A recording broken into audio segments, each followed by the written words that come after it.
Shake the Ground podcast is brought to you by Amplify Podcast Studio. They don't just produce podcasts, they build podcasts designed to last. See amplify.ie. Welcome back to Shake the Ground, the podcast that's here to inspire you to keep working towards your wildest dreams and build your most unbreakable self. I'm your host, Nathalie Lennon, and every week we're diving into the stories of people who dared to do things differently and basically shook the ground within their own lives. Today's guest is someone who's completely changed her own path beyond the norm and the way people think about home renovations. After spending 17 years building a successful career in AIB and becoming a certified financial planner, she made the huge decision to leave corporate life behind and build a business from scratch.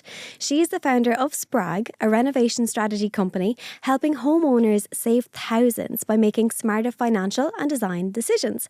And many of you may also know her from Instagram as the renovation strategist. I know so many of you listening may be thinking about buying, or you're in the process, or you're starting to renovate or want to renovate. So I'm sure there will be plenty for you to take from this episode in that department, but also behind the beautifully renovated homes is an incredible story about taking risks, trusting your instincts, recovering from setbacks and building a business around something you genuinely love. Rachael Uí Bhaoill, welcome to Shake the Ground. Thank you so much for having me.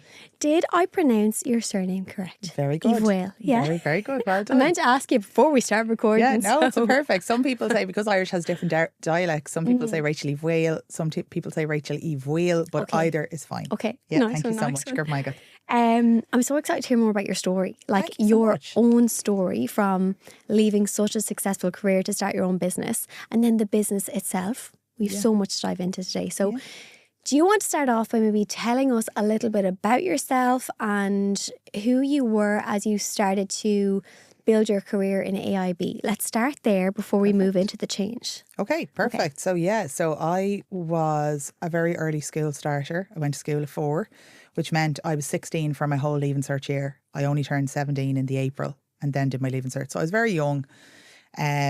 I'm the eldest of 4, so I would have been quite mature. People would say, oh, she was here before. But was always kind of responsible, didn't really know what to do when I was doing the Leaving Cert. Even when I was filling out the CAO, I said to my daddy, like, I don't know what to be doing. Like, what am I doing? And he said to me, you like maths, keep going with the maths. It comes easy to you. Numbers are good for you. So I said, grand. So that's what I did. I went on to UCD to do 4 years college. I did chemistry and maths. And I absolutely, when I tell you I broke my heart in the lab, I was the last one leaving every single day. I had to start my experiments 50 times over. I was terrible at it. And I got a 2-2, I think I scraped by, and I barely went to the maths lectures and I got a first. So that was the chemistry side of things. It was the chemistry side I was really struggling with. Chemistry was tough though. It was so tough. Yeah. And like it was all this, and like you had to be attention to detail. And at the time, like I just was so distracted. I now know that was undiagnosed ADHD that I got diagnosed when I was 39. But at the time, I didn't understand why. Basically, I found the chemistry so boring, so I couldn't apply myself to it, whereas I actually found the maths so interesting.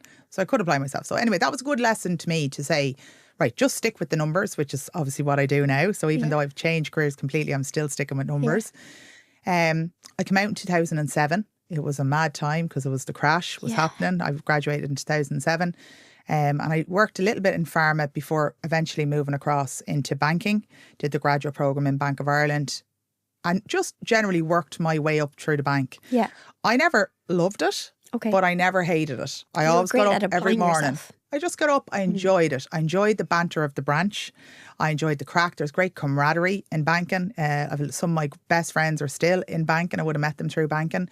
It's a great bit of fun. There's some social life when you're young in the bank. Is there? Oh, great fun. Nights out. It's really good discipline as well because it's very structured, and that worked well for me. So I worked my way up through the bank. I'm very competitive. I'm a very motivated person. I've often referred to myself, at the risk of sounding egotistical, as a high achiever.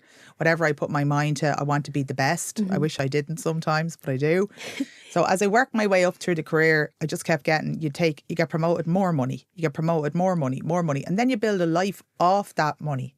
So you have a mortgage that's built on that money. So then it's very hard to give up that job, if you like. But anyway, I worked my way up through the bank. I had been flipping houses for years on the side. Can you define flipping houses for me? Yeah. So you're buying something, doing it up and selling it straight away. That's a flip, right? Okay. So sometimes you'll hear a lot of, say, I'm a millennial, but if you're those old boomers like my parents, right? So the boomers what they tend to do was buy houses, do them up and keep them and rent them and become landlords. Yeah. I have no interest in becoming a landlord. It's too, like, if somebody ringing me at 4 o'clock in the morning and telling me their washing machine is leaking, I don't want to know about that because time is my greatest commodity. I have 4 kids. So I'm happy to take something, particularly that's vacant or derelict. I have a real graw for that because we're in a housing crisis. Fix it up and put it back on the market for somebody else to be able to take it back into a rental or a house for somebody else. So when you were working your way up the career ladder in AIB, you were doing this all along on the side. Correct. Like, where did the love for that start? I genuinely... It feels like such, like a It random... does. It sounds so side random. hobby, I think it's probably, if you boil down to it, like, I'm probably a very creative person. Okay. But when you're working in the bank, there's no creativity necessary. It's not to say it's not allowed, but it's numbers. It's, it's logical explanations. It's not about being creative. So I think I needed a creative outlet. Love that. I think that's what it was. And were you helping, advise people on housing and mortgages and... Yeah, so maybe that sparked a bit of an interest? Maybe. And I think the first house, obviously because I'm a certified financial planner, and I have lots and lots of different exams, I'm good with the economy. So when the market started to rise in 2011, I was like, right, it's time to buy. Now I was on 24. Yeah. Wow. So I was like, it's time to buy. The market's going up. House prices are going for nothing. Like, this is crazy. I'm on a good salary. I'm permanent. So is my boyfriend at the time. Yeah. Now my husband. And I was like, it's time to buy. So we ended up buying a house out in Carberry first, in North Kildare. I'm from Naas. So it was about 25 minutes from home. But I think we bought it for like 150 or something. Stop. It was a 4-bedroomed house. It was a beautiful house. Bought it for 150. Spent money on it, did it up, left there, made 20 grand. So I was actually flipping houses for myself. Because ideally I wanted a house in the country with land close to Naas, where I'm from. But anybody who's from Naas or anywhere in Kildare will tell you that right now that type of house costing you €1 million. Yeah. So I knew I wasn't going to be able to do that first time, which is what a lot of young people are trying to do now.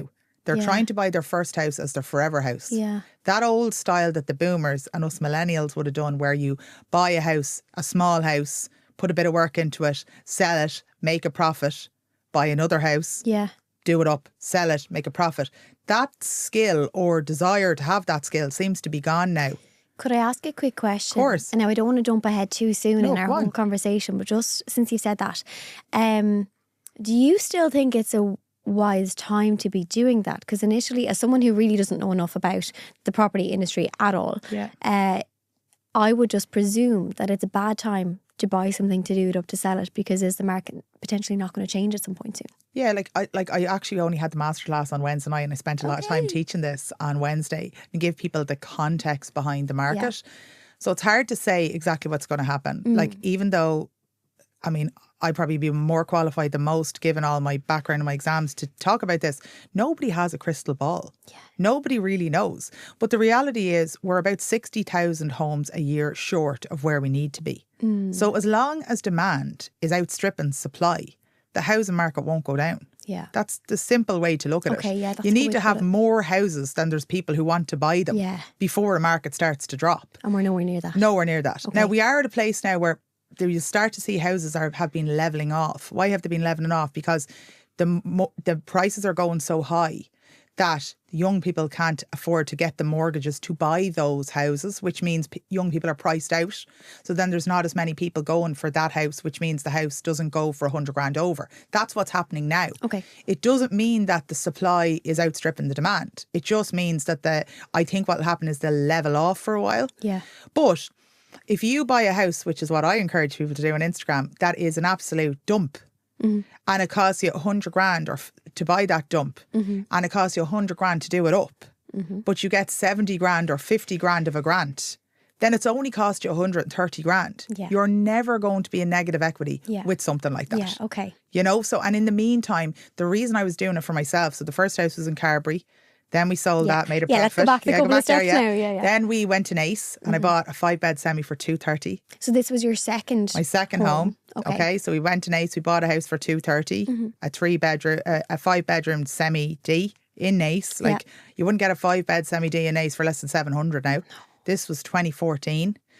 But the builder, he's a bit of a cowboy, he wasn't able to finish it because he had no money and nobody would work for him. I think I saw this on your Instagram when I was looking through it. Yeah, when you kind of got left. That's a different story. I've had a few cowboy builders. There's plenty of them. Builders are So this guy, in fairness, had an estate, but he was under pressure for money, as a lot of builders were, to be fair to him, in 2014. He couldn't afford to finish the houses. He needed to sell them, but he needed to dig out. So I went to him and said, I'll finish the house. Knock 20 grand off the price. I have 20 grand and I'll pay the electrician to come back. I'll pay the kitchen. I'll pay the plumber to do the second fix and I'll give you 20 grand less. But at least then you'll have 210 grand that you can do the next one. And that otherwise you're not getting out of jail, bud. This is a good deal.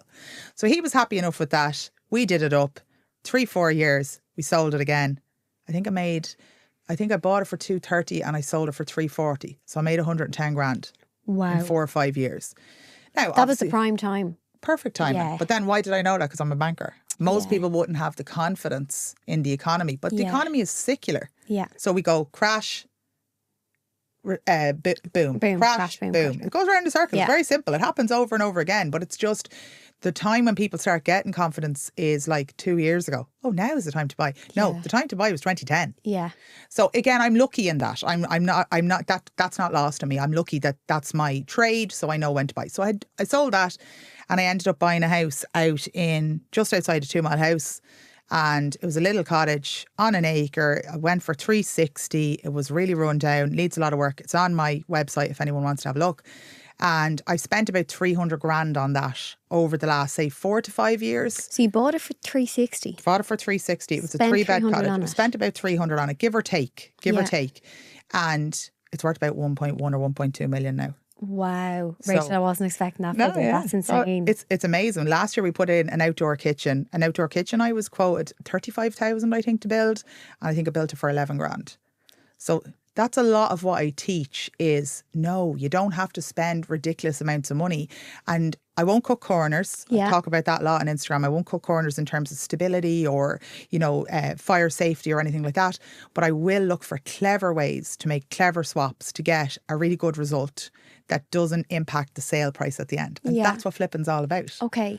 So between those 3 houses when you were flipping. Yeah. At what point, are you still in AIB when you got into that third home? Yeah, so I'm still in AIB. I'm flying up the corporate ladder. Yeah. Sorry, can we just take a moment to appreciate how inspirational that is? Like you've gone through 3 houses, flipping. I love the term flipping. I haven't come across that. That's going to be a new word now, flipping. Flipping houses, working your way up.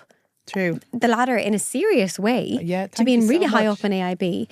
And do you mind me asking at the same time when... I was also having babies. Yeah, so you were having babies throughout this. When did the kids start? So when I bought that second house in 2014, I was pregnant with my first fella. Oh my goodness. So I was pregnant with him and had him. And then I ended up, I'm the eldest and my husband is the eldest. And none of our friends were having babies, obviously, because we were only 28. I was 28 when I had him. My husband's 30.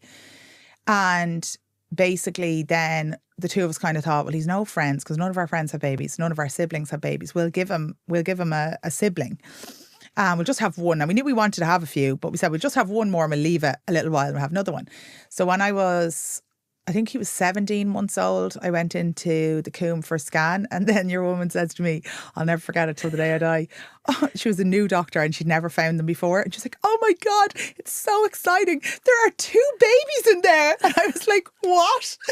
I think I nearly had a heart attack. Still to this day, the panic that rose up in my chest because I knew I had a 16-month-old. Remember, I was only 29. So I literally was like, oh my God, like what? And I drove in at the time, my husband was managing Bank of Ireland Smithfield. And I drove into town from the Coombe and the hands were going on the wheel. Oh my God, Rachel. And I rang him and I was like, come outside. I need you to come outside right now. And he was like, Rachel, there's a cash difference in the box. Anybody in banking will know what that means. They had there was money missing that day. He was in counting cash to try and find the transaction where it was gone wrong. You're going to have to wait a half an hour. I said, if you do not come out to this car now. I'm going to go into that branch naked. Get out to this car right now. So in fairness to him, and I mean, I kept saying to him, they're like, there's two babies. And he was like, I know, like Liam and the baby. I was like, no, two more babies. So did twins run in your family at all? Afterwards, my granddad told me that his dad had been a twin. Okay, I'm always really curious when I hear of twins. Yeah. Is it somewhere in the genetics? And especially when you have non-identical twins like me. Okay. So I have a boy and a girl. Yeah. And they're non-identical. And that means that the woman has released 2 eggs. So it's genetic because you're hyper-ovulating. Yeah. So you release 2 eggs. That's what caused. Whereas when you have identical twins, it's just normal and just split. It's just a freak. Yeah. You know, it's just a one-off. But anyway, so my granddad told me his dad was a twin and his mother had 3 sets of twins. Oh, wow. So there was a lot of twins. There was a lot of twins. And then my mum, I knew my mum had a few miscarriages, but my mum told me she had miscarried twins. Oh, again, I didn't know that at the time. So lo and behold, anyway, we had 3 babies now under 2. So it was all go. And you're in house number 2 now? We're in house number 2. Okay. So we're living in house number 2. I ended up having twins, boy and a girl. So when my young lad was 25 months, I had the twins. So now we had 3 under 25 months.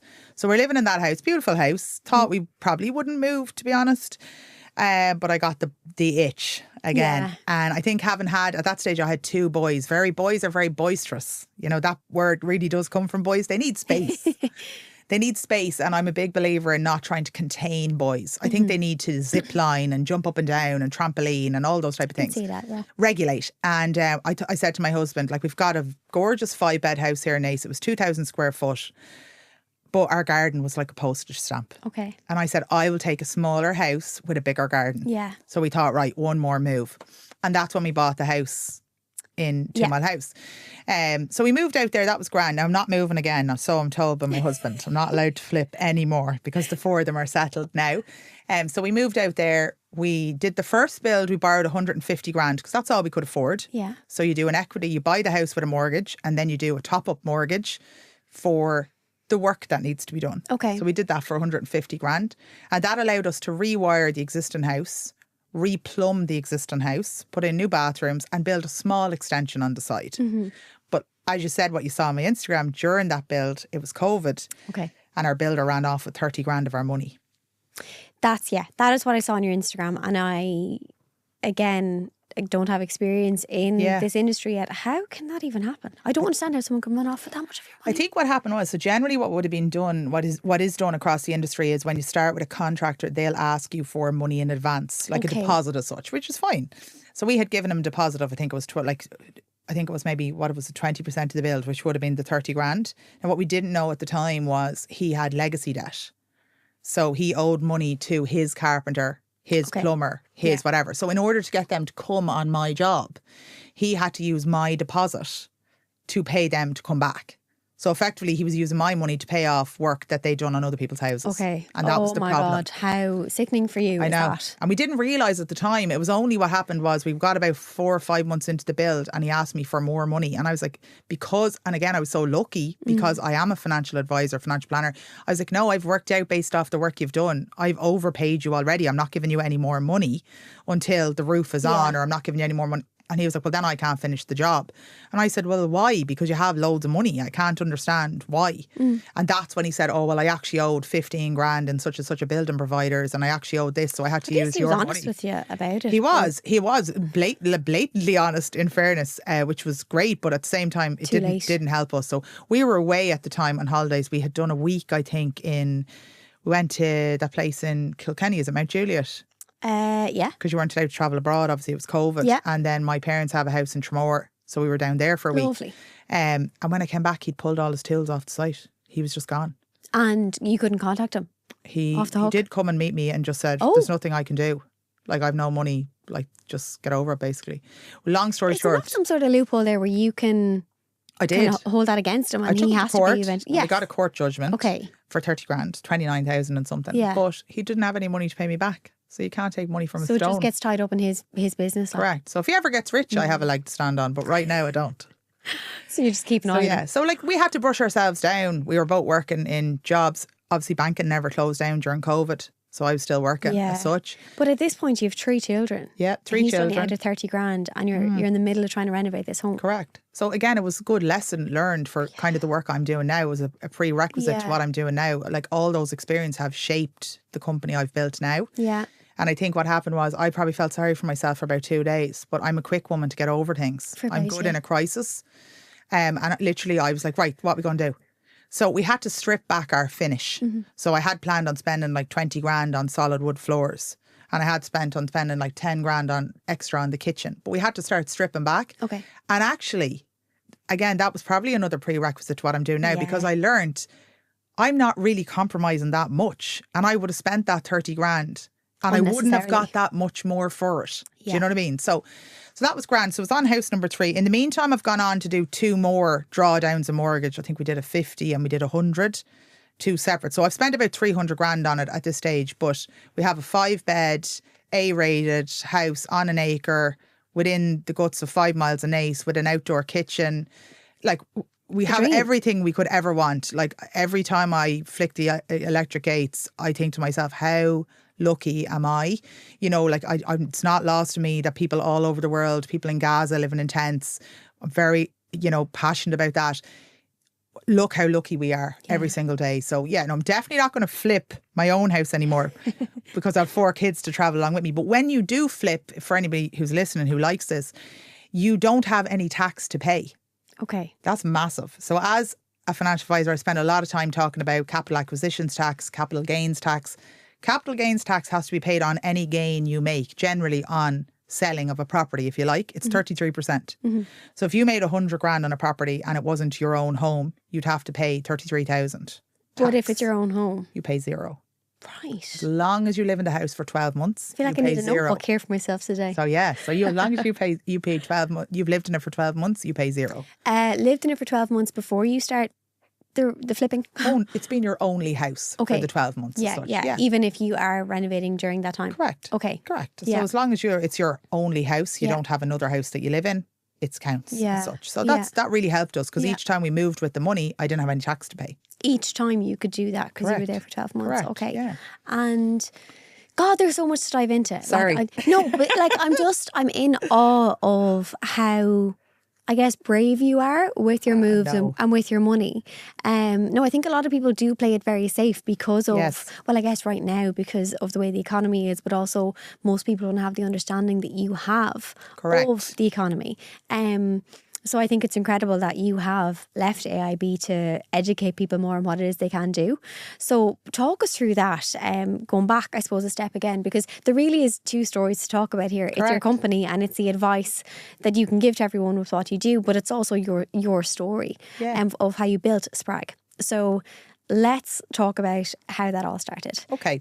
Leaving AIB. When you first got the thought to leave AIB, what you were doing in AIB at that time. Okay. So at this stage now we have the house. It's 2020. We finished the build. I'm flying up the ranks of AIB. So I had done the graduate programme and then became a financial advisor. I then got promoted again into what's called a wealth manager. Okay. So you're giving advice to AIB's wealthiest customers. So think about all the celebrities, all the artists, all the singers, all that type of thing. Those type of customers, like the CEO of the largest companies in Ireland, they're the type of people you're giving advice to. So they're coming to you with their money and you're telling them how to plan their pension, how to get out earlier to retire, what to do about tax and so on. So you're literally advising the wealthiest people in Ireland. Correct. What to do with their money. For 5 years. So I did that for 5 years. You must have come across so many incredible people. I would say they thought, who's this mad one coming in here, this wild one. But I think as well, I covered Dublin North and West, which is the branches from AIB Malahide all the way down as far as AIB Tala. So they're very working class areas. Blanchardstown, Drumcondra, Clondalk and Tala. Yeah. Those people generally don't come from what I call old money. Mm-hmm. It's not passed down. They've earned it. Mm-hmm. And there's huge value in that for me. So again, I love to learn. I'm like a sponge. When you're giving advice to these people who came from a 2 up, 2 down house in Clondalkin and they're now sitting with 15 million on deposit, open your ears and close your mouth. What are they saying? How did they do that? I just found that so fascinating. Yeah. Their stories, and you know, they'd give you tidbits along the 5 years. Yes, they're getting advice from me on tax and pensions and investments. Yeah. No problem. I can learn all that in a book. But I'm getting advice from them on life. Yeah. And just so clever and so inspiring. I just found it so inspiring. That's sort of advice you can't get from a book, you can't get in school. No. And it's so rare to come across so many people that have worked their way up to such a high position. Correct. And you came across individual after individual Correct. to like start kind of taking little bits of knowledge from every single one to then put into action in your own life. Correct. It was just unbelievable. And like I was like, as well, because I was in that area, they're very easy to talk to. Yeah. So you know what I mean? Like there's no airs and graces. There's no pretentiousness across Dublin West, which I love. I love the fact that they're salt of the earth people. They're just wear their heart in their sleeve. Rona will always say, don't say anything about the Dubs. Rachel won't hear tell of it. I love those people, and I had such great conversations for years and years and years, and I learned so much. So I did the wealth manager role. Then I went off to have my last fella, Dara. He's 4.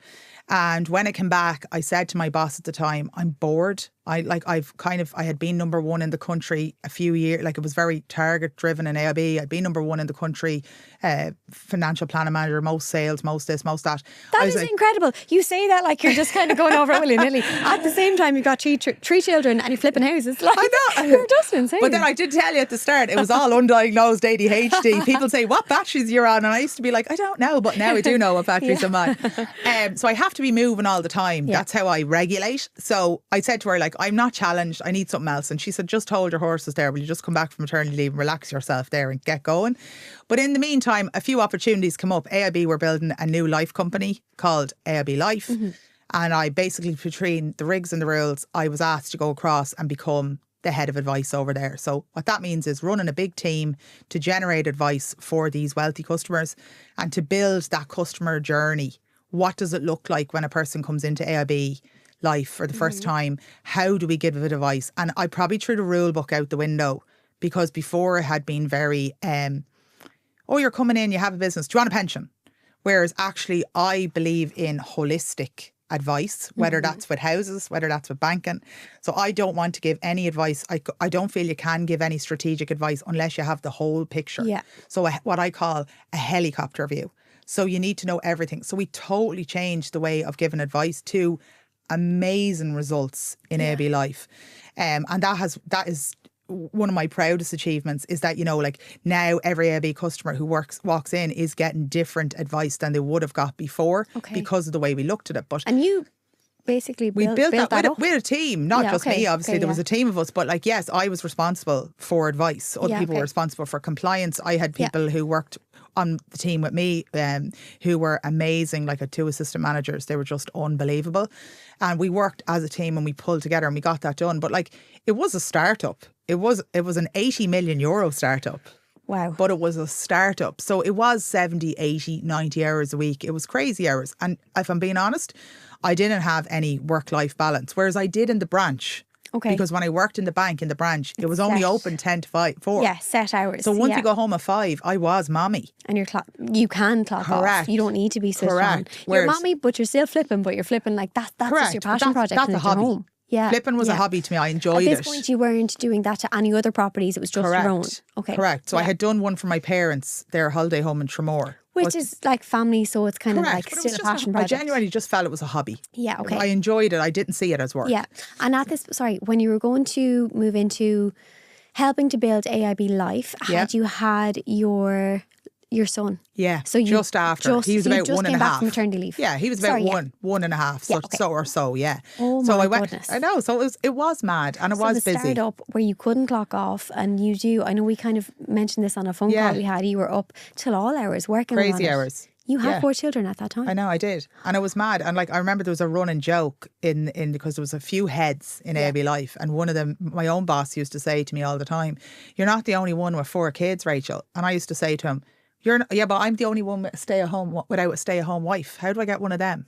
How do I get a stay-at-home wife? We used to have a bit of cheek about it because it was almost like, yeah, you have 4 kids. And I said, yeah, but like, I'm the mom. Like, my husband is amazing. The cheeky you. Yeah, I know. And it was the cheeky him. I was happily putting the back in his box. Yeah, and to be good fair, on he's you. a bit of crack. You can have a bit of crack with him, Tom. But like, at the same time, I was like, no, Tom, I don't have a stay-at-home wife like you do. How do I get one of them? Because I am mom. I do have to do the sun cream before they go out. I have to pack the lunches. I have to remember the swimming gear. And then I have to clock on and be head of advice. That is insane, You know, so Rachel. it was insane. And when I look back now, you know, it was a very stressful time in my life. It's only when you come out of that you can really understand. But if I'm being honest, if I had not have got sick, I would still be there. Okay. So I was flying up the ranks, more money, up into the 6-figure salaries, more money, like car allowance, you name it. And then, as I said to you, it's very hard when you're on that money and you have a very big lifestyle built around it. So 2 weeks in a villa in Portugal in the summer, Centre Parks for the week, nice car, nice house. You get a little bit of notions. Yeah. You do. I really respect how honest you're being about that, because I think not a lot of people who are on good money would say that as it is. So I respect that. But you know what? I understand it, because if you're earning that much money per year, like, and you've worked your ass off to get there, you're entitled to have your notions. You like, are. You do have a bit of notions. You worked hard enough for it. Correct. Like, But there's also, the bank works like a chain of command, similar enough to the guards. So, or the army. Like, so as you work your way up, you know, it's more superior. And as I said to you, I like to think I didn't have too many notions, but I definitely had a few. So, and I was young. I was the youngest person doing my job. So again, that gives you a great confidence. And to be fair, like, I got a lot of confidence from my work. And I would have worried a lot when I was younger about what people thought. So that really did help me. That was a real positive. But I was working and I just thought I'd straight to the top of AB. That was my plan. Up to the top, up to the board, keep going, more money. And then I woke up one morning in October, I think it was September 2024, and I couldn't move my right arm. And I got a terrible fright. And I said to my husband, who was lying in bed beside me, I said, I can't move my right arm. And he said to me, I said, I think I might be having a stroke. And he was half asleep, he's bad in the mornings. And he kind of props himself up and he goes, is a stroke not the thing when your face goes all funny? I think your face looks grand. I don't think it's that. I was like, what the hell? Bit of sympathy, please. Yeah. But he was having none of it. But anyway, the jigs and the reels, I got diagnosed with 4 herniated cervical discs. Okay. So anybody who's ever had a disc problem, Just one. even one, will tell you it is the worst pain of your life. I was in labour for 2 days with the first fella. It was nothing on this. Really, Rachel? It is nothing. It is the most horrendous. You know, if you hear people have an abscess on their tooth, Yes. and it's nerve pain, it's like that. Nerve pain is the worst type of pain. Yeah. Because you can't treat it. Yeah. Because there's no pill to take it away. You can go on an antidepressant, actually, is usually what they prescribe. Amitriptyline, I think it's called. But that takes 5 to 6 weeks to work. And even then, it only moves your pain from a 10 to an 8. Okay. So you can no Nurofen, no Tylex, no nothing is going to take it away. And so you woke up this day, pain down the right arm. Yeah. Had you had any signs before that? So did nothing. Did it literally happen overnight? Literally happened overnight. I woke up and I just couldn't. So what had happened, obviously, all those hours, my disc had been working its way towards the nerve. Because of the position you were in, working Correct. on a laptop? Is Correct. that the... So like, there was probably a whole host of factors at play. Stress like, as well. Stress, time. Sorry, I wanted to go back one little step. One thing I suppose I feel like I'm really in tune with or love finding out is if people think they're living in fight or flight. You know, the way they speak about your nervous system and the parasympathetic nervous system and whether you ever turn that on or engage it or switch off. Did you feel like in those years, although you're thriving off the busyness because of, like you said, the ADHD that you got diagnosed at 39, you do thrive off the busyness. Do you think you ever switched into rest and digest? Or do you think you were always fight or flight? I was in fight or flight the whole time. I didn't even understand what that meant at the time. Yeah. I've done a huge amount of work with a mentor. I'll tell you about him now in a minute. Yeah. Over the last 12 months, changed my life completely. My central nervous system I'm a different woman. It's just something I am so... Yeah. No, I was in fight or flight the whole time. I'm too in tune with it, where I'm like, I think I'm getting too fight or flight-ish. I need to just... You're absolutely right, though. You know, but 100%. It's interesting. So you're in fight or flight. I'm in fight or flight. I'm working. I'm giving as much as I can to the job. In fairness, everybody who worked in there was. To the house, everybody who worked. There was no slackers. Yeah. Everybody was working as hard as they can. And effectively then what happens is I wake up, I'm in the most horrific pain. I'm off work for a week or two while I try and get on top of the pain. Then, to be fair, I actually asked to come back, even though I signed off, because I was a distraction from the pain. Yeah. It was a distraction because when I was sitting at home, it was nearly worse. Certain projects within there, and you probably just wanted to and my be team overseeing was very under pressure. I didn't want to leave. I had a big team and they were really under pressure. I wanted to help them. I'd be very ethical, and it just broke my heart leaving them. So I worked my way through. Anyway, lo and behold, 6 weeks later, I had to have a major surgery, had to have the full disc out, have a plate on my spine. Top of your spine? Yeah, C6, C7. Okay, so very high up. So C6, C7 is gone, and I have a big plate now. You can see I have a scar there across here. So so I have a plate there, but I still have 3 discs out that I'm managing on a day-to-day basis. My God, do you know, we barely kind of spoke about your injury before recording. I never realised you had such a serious surgery done. Such a serious surgery. But it was the only way to get out of pain. Yeah. And I woke up the next morning and I was like, I was on the ortho ward in the Hermitage, which was gas because people are getting the knees done and the hips. And obviously I was getting spine. And everybody else is in dying pain because they're after getting their hips sawed through and all this. And my surgeon comes around to see me and he's like, how are you? I'm like, I feel great. All my pain is gone. This is amazing. I love you forever. Yeah. So he was like, you're the only person who loves me forever here today. Everybody else hates me. I was like, I think you're great. So lo and behold. Instant relief then. Instant relief. Now, within about 2 months, the next one started to play, which is very normal. Okay. Because once you take the pressure off the first one, then the next one that was out is starting to give trouble. Yeah. But I had 6 weeks off. I wasn't allowed to drive, had to lie on my back, wasn't allowed to sit down, blah, blah, blah. Went through the rehab. And Tough when 6 I was weeks. 6 weeks, when I was going back then to work, this consultant had said to me, if you go back working what you were working before, you are going to be back in my chair in 6 months. You're going to be in a wheelchair by the time you're 45. You just can't do this.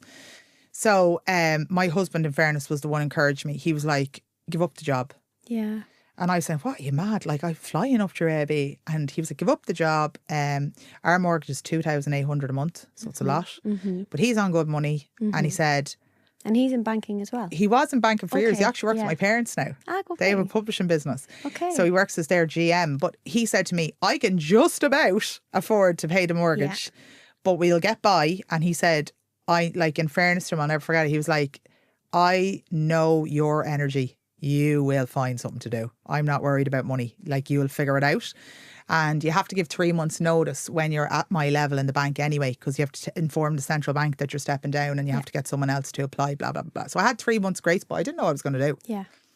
So left the bank. Everybody told me I was mad. Are you crazy? You're flying, blah, blah, blah. This is the wrong decision. And I said, well, no, it's not, because health has to come first. I think when you are climbing the career ladder and you're in such a busybody business where everyone is at like the same state of mind, no one is everyone's in fight or flight, and everyone's thriving off that, and everyone's addicted to the growth and the work. Correct. I feel like no one really takes health seriously. No. And I know, like you said, you know, the socialising is great and it's so much fun, but personally that's something I wouldn't be able to keep up with, because now my voice has kind of gone today after being sick, ironically, but it's kind of something I struggle with, Rachel, that I'm like, you got to where you are in life by working so hard and by living in this stress state, although you didn't really realise at the time.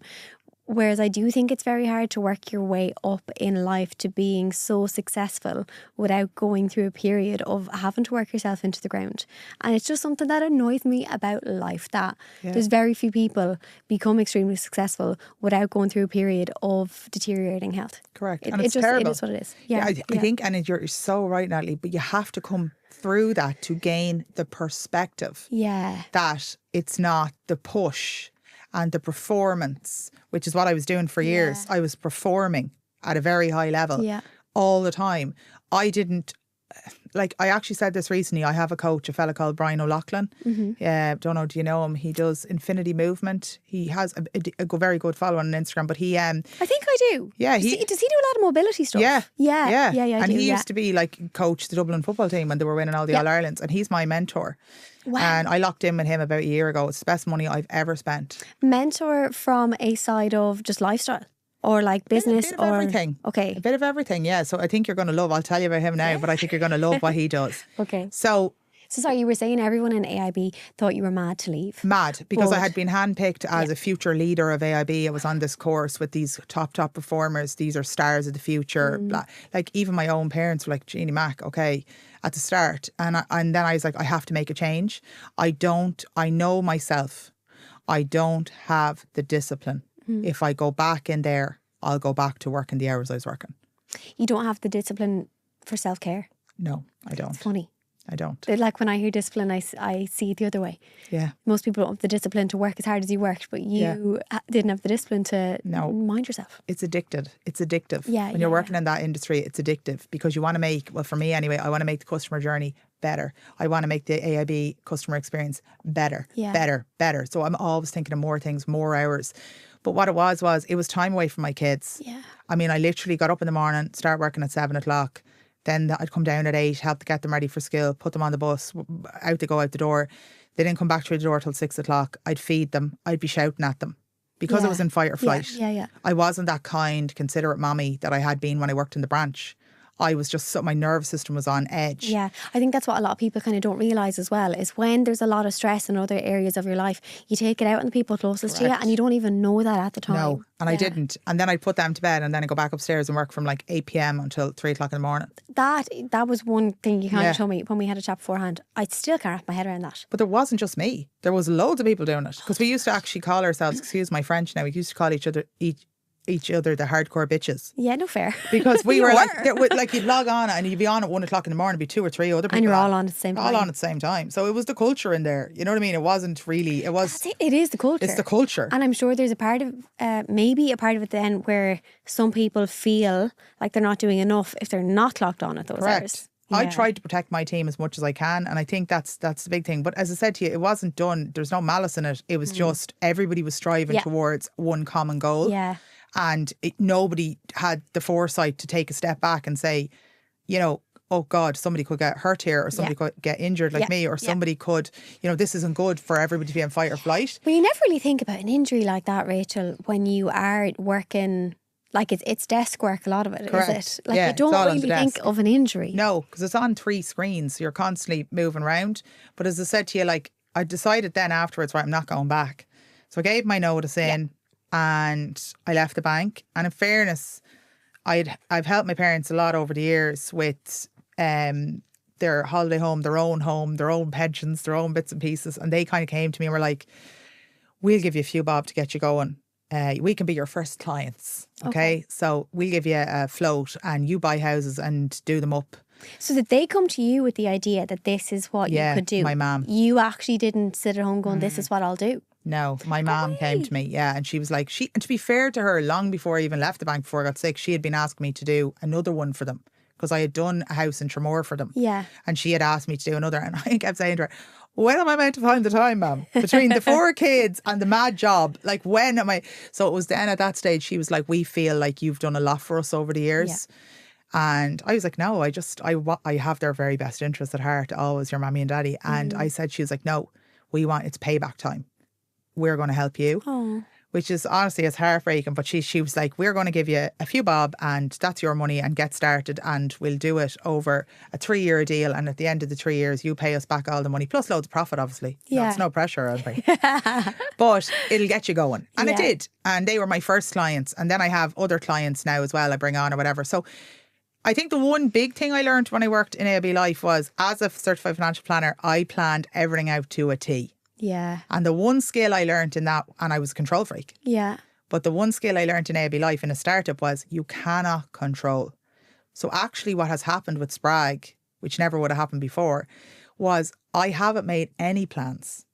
I have let what is in me naturally express itself with total Brian O'Loughlin being my biggest cheerleader, telling me, stop performing, stop working at this high level.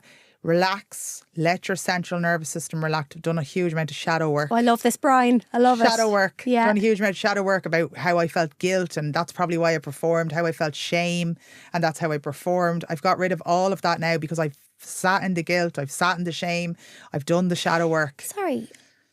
No, you don't have to answer this. The guilt and the shame Around what? Around leaving the job you were in? Or I think I just felt a lot of guilt and shame my whole life. I don't know why. It's an eldest child thing. I don't know. My mum would have always said to me for years, now you're not to feel guilty. Don't feel guilty, because she knows that's so say you said to me tomorrow, can you come round tomorrow and help me paint my sitting room? I see where you're going with this. Say I didn't want to help you paint your sitting room because I'm exhausted, but I would feel guilty. Yeah. I want to be helpful. Yeah. Maybe it's an eldest child thing. I don't know. Or so like I would keep saying yes to you. Yeah.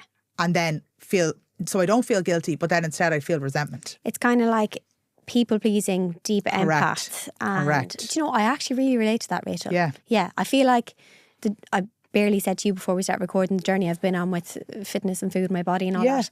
I feel like I have learned a lot from that early on, that I have no problem feeling like I'm letting people down to mind myself. Correct. But the guilt is always kind of there. And it is hard to work through. It is really hard. And that was part of the work when I went with Brian. So when I left the bank, I set up Spreag straight away.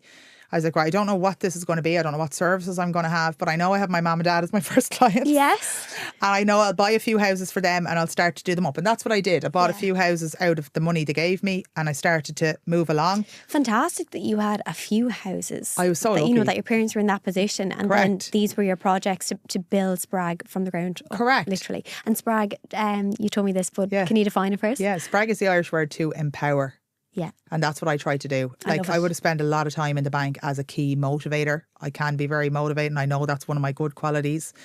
You know, and I will try to motivate you and empower you to say you can do it. Don't listen to all that rubbish. You absolutely can do it. So I kind of wanted to see how Spreag, I knew I had enough money because I'd have income coming in every month from the houses I was project managing with my parents' money. And then I said, you know what I'll do now is I will try to see what falls out of Spreag. But in the meantime, I really did feel like my energy, I'd say it was jet lag from 2 years working 90 hours a week. I believe in that 110%. I 100% would say that is the case. Yeah. I think when you slow down, like some people think, what's wrong with me? What's the virus? What's the illness? But it takes a long time for your body to recover from stress you put it through. 100%. Like even slightly different now, but say when I was going through eating disorder recovery, the dietitian was like, for every year you spent restricting yourself, your body's going to need 2 years of like a surplus to remind your nervous system it's a safe place again. Yeah. And it's the very same with just stress. Your nervous system takes a long time to cop on to the fact that it's now a safe place to let go within. Yeah, you're absolutely right. And that's why the work you're doing now is paying off now. But it probably took a long time of you prioritising yourself and saying no to get there. Yeah. And I guess it's still a constant up and down journey where sometimes you will push it a bit too far and realise, oh, that's the line. That's the line. I've put my toes just over the line. I need to step back.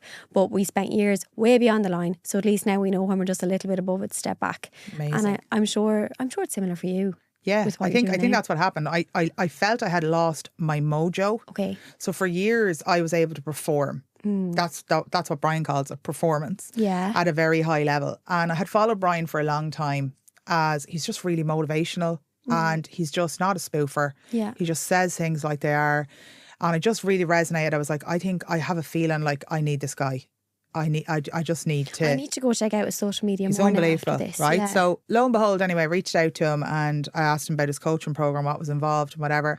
And he's very particular about who he takes on because he only wants to take people on who actually want to change. Yeah. So I really wanted to change. I was like, I know I've worked at this high level. I know I do things so many times because I want to be liked. And I feel like sometimes, I think I probably spent a lot of my younger years being told I was too much, too loud, too blunt. Now I know that to be ADHD, but I didn't at the time. And, oh, you're so loud and you're so blunt. And like, again, I'm quite a resilient person. A lot of that would have water off a duck's back. But it's horrible for people to say. It does cut deep, I think. Yeah. So I think what I did then to compensate, I'm going to be the kindest person in the room. Yeah. I'm going to do more for other people so that they like me. And prove those people wrong. Correct. And know, and even if I am a bit loud, then they won't mind that I'm loud if I'm really nice to them. Yeah. Or if I'm really helpful. Or if I'm really giving of my time. So that was embedded deep in me from probably when I was in school and people used to say those things.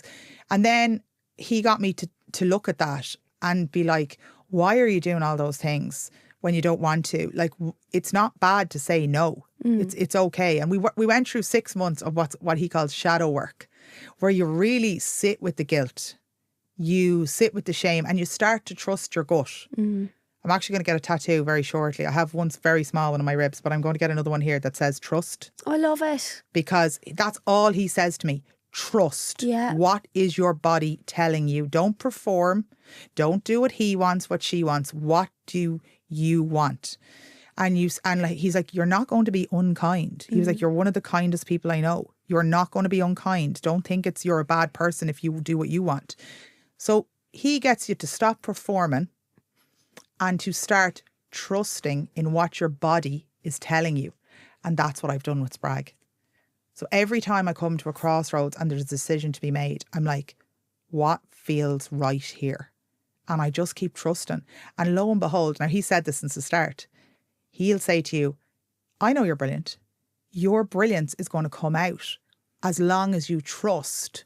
But again, as a person who spent 25 years performing, it's very hard to let go of the control freakedness and just be. But that's what I do now. So I live life in a very different way now than I did even 12 months ago. That is so powerful. Thank you. Like, so powerful. I'm sitting here going, oh my God, I feel like... I need to ring Brian. Yeah. Yeah, but I feel like Do. I'm having pennies drop. Just listen to you. And I know there's probably so many other people listening going, oh my God, I need to do the same. Because we do live in a world where we don't listen to our gut anymore. Correct. And we go with our head, and many of us live to please others. Like, that is it's such a prominent, I think, action in today's generation. 100%. So I think that is so powerful, and I love the tattoo idea. Thank Go you. for it. I'm into all those little tattoos. Yeah. I have a few, but they're all like kind of hidden, and I'd Same love as to mine, get more. Yeah. But you want them to have meaning. I want them to have meaning. Yeah. And as I said to you, I think that big thing for me is like sometimes I forget to trust because Yeah. I'm only new in my work with Brian. I'm working with Brian about a year. Yeah. And I'm in a 13-month. Brian, I'm going to be knocking on your door. O'Loughlin, Brian. He's amazing at what he does. And like the one thing is like, so we have meetings regularly in the month, but we send voice notes over and back all the time, tidbits. So he's always on my mind, and I'm trying to express to him, and he helps me to decipher. It's almost like a form of therapy as well. Yeah, but it kind of keeps you in that healing state and stops you from running away with yourself. Correct. Again, which you probably would have a tendency to do. Do you Correct. know? So like on Wednesday, two of my children are neurodivergent, and anybody who has neurodivergent kids needs to look into something called retained primitive reflexes. So that would be like the one everybody knows is the startle reflex, where you walk by a newborn and the arms shoot up in the air if you make a noise. It's called the marrow. But a lot of your primitive reflexes, it's all central nervous system based, are meant to be gone by one. Right. And when you have a section in particular, which I had three sections. Well, I have 4 kids, 3 sections. Yeah. Twins. Yeah. The first fella I was in labour for 2 days and he just wouldn't come out, ended up having a section. But particularly with section babies, they don't go through the birth canal, so it doesn't activate all that for them. So they can have retained reflexes.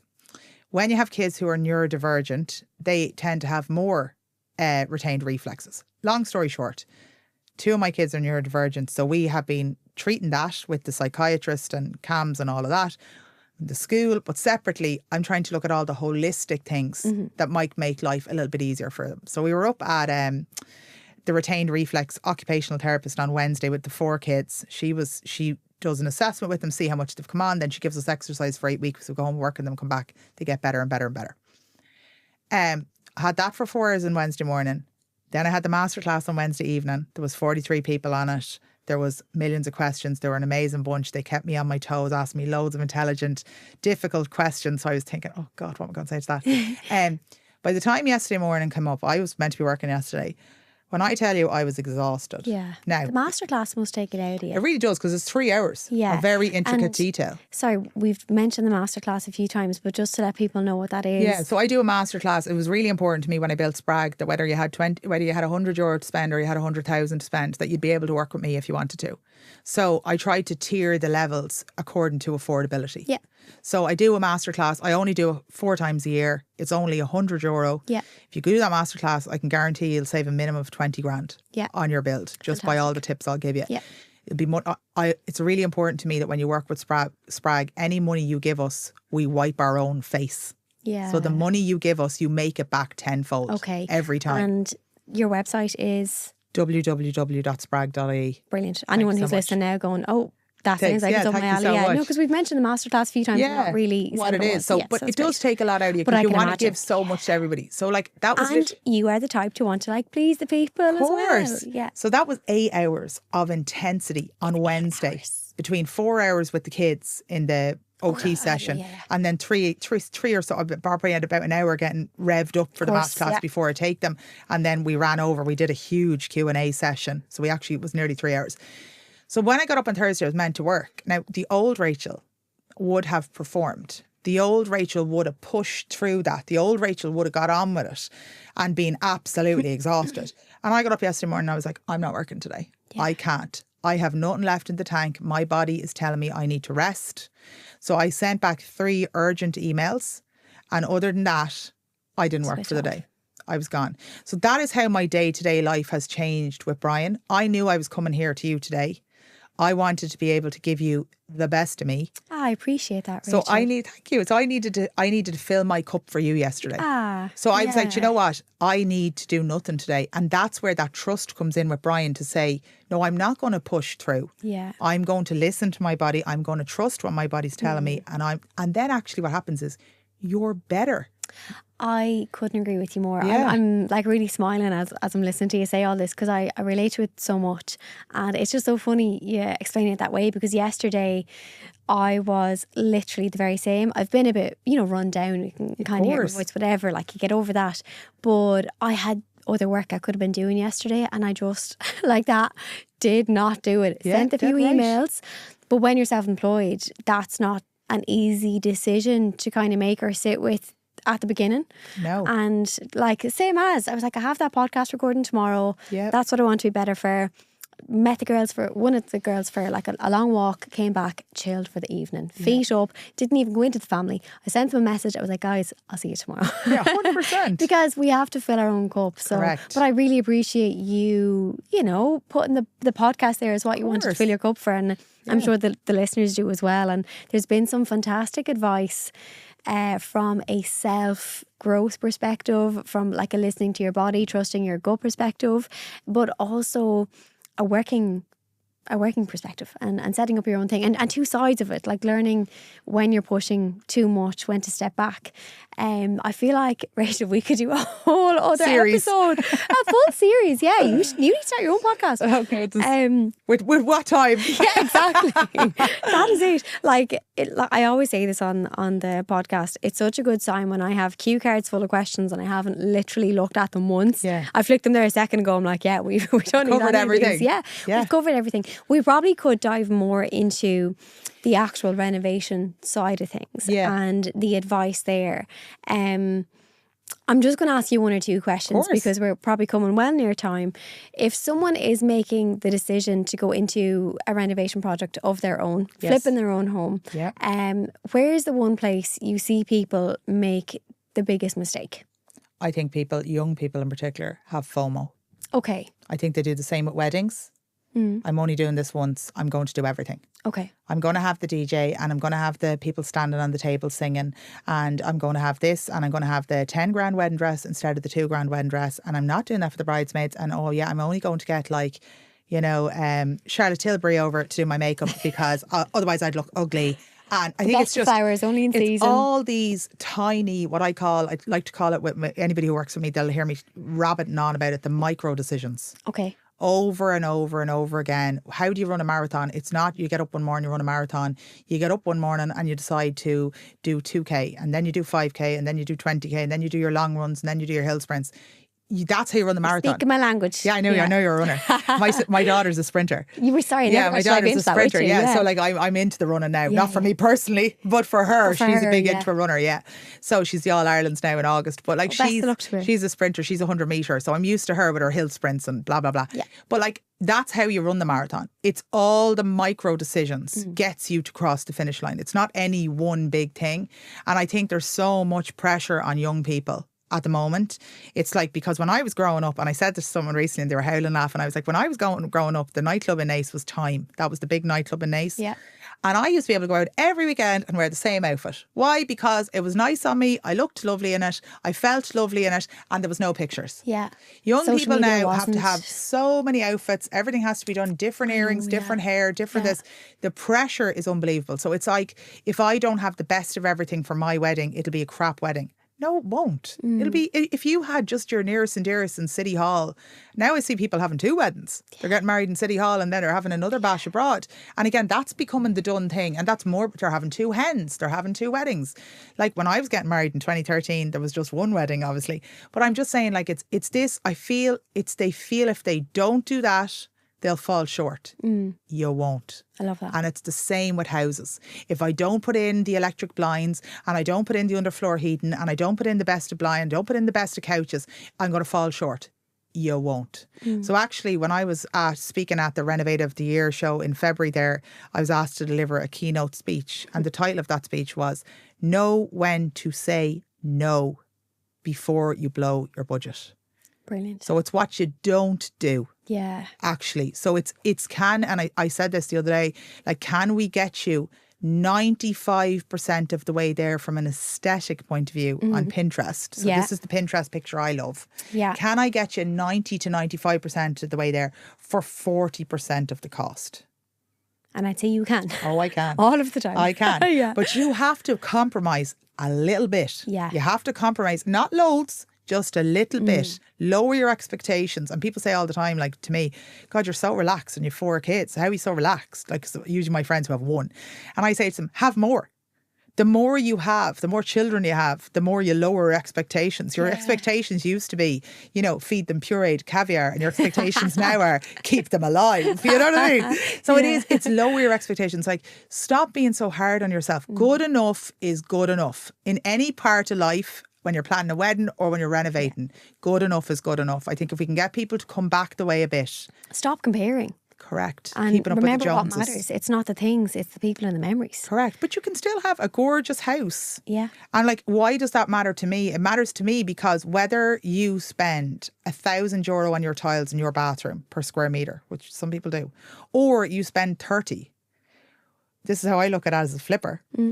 The house is still going to sell for the same price. Yeah. Nobody walks into the house with the €1,000 tiles on the floor and says, well, I'm going to pay an extra 50 grand for this house because it has those tiles. Yeah, that's So true. that's why, that's my guiding light as a professional property developer. My guiding light is, what am I going to get for it at the end? Yeah. So no, I'm not prepared to spend millions of euros on tiles or millions of euros on a kitchen because it's not going to add value to the house value at the end for me anyway. Yeah. And that's the way I think people need to come back. So do less. Yeah. Good enough is good enough. That's fantastic. I love that. Thank you. Again, there's so many more questions I could ask you from the property side of things, the renovation side of things, but maybe we'll just have to do that in a couple of weeks' time, have an episode purely I would love about that. I would, and I feel like my audience is exactly that Correct. age now, where people are renovating or they're in their first home, maybe thinking about doing another one down the line. Or like me, we didn't get into that at all. Like we said at the beginning that we might use kind of my own Your story. situation as like an example to get advice from. But listen, we're just going to have to go back there another No problem. day. I would be delighted to come back. If people want to send questions, I'll more than happily answer them. And I think you'll get for what you got. Hopefully what you got from today is